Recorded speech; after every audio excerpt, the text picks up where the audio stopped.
This weekend, the new Quentin Tarantino movie Once Upon a Time in Hollywood dropped in theaters, and today I'm here to share my take on it.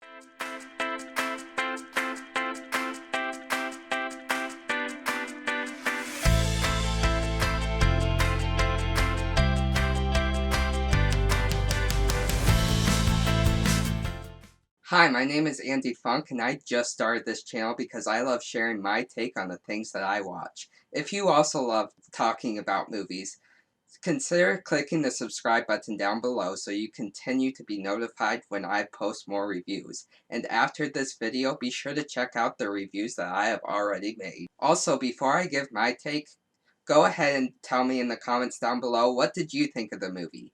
Did you love it? Did you hate it? Are you excited to see it? With that said, let's get started. Set in 1969, Once Upon a Time in Hollywood follows famous actor Rick Dalton and his stunt double Cliff Booth as Rick begins to fear that his career is coming to an end. Before watching this movie, I didn't really know anything about it, so I wasn't sure what I was getting into. With that said, let's start by getting into the positives. And the first thing that comes to mind is the performances from lead actors Leonardo DiCaprio and Brad Pitt. Both of these actors gave amazing performances and brought to life two likable characters who you enjoy following on their journeys throughout the movie. You understand and feel the struggle that Rick is going throughout the movie, and you want to see him succeed. You also have a fun time following Cliff throughout his own journey on this movie. Both of these actors and characters help keep you engaged throughout this movie, but they also work very well together. I would say that their scenes together are some of my favorite scenes because they were very well paired up as actors. On top of that, there are definitely some great individual scenes throughout the movie. There are scenes that are funny, there are scenes that make you feel for the characters, and there are just fun scenes that grab your attention for at least the length of that specific scene. Also, the setting throughout the movie was really well done, and you really feel like you're watching something set in 1969. That said, we have to move on to the negatives, and unfortunately for me, the biggest thing is that the story structure just did not work for me.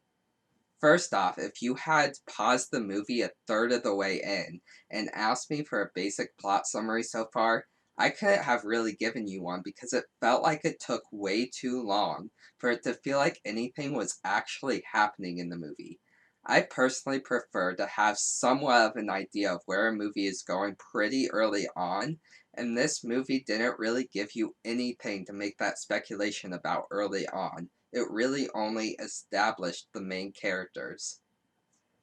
On top of that, every time the movie shifted focus from one character to a different character, especially to characters other than the main two leads, I felt like I was confused about what was happening in each new scene for at least the first half of that scene.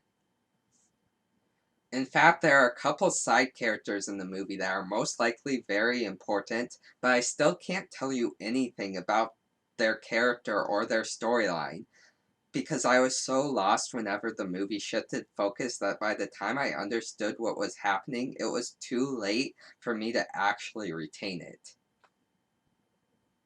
Also for me, the movie is undoubtedly too long and drawn out. And usually when I have the opinion that a movie is too long, I struggle to figure out what exactly about it I would cut.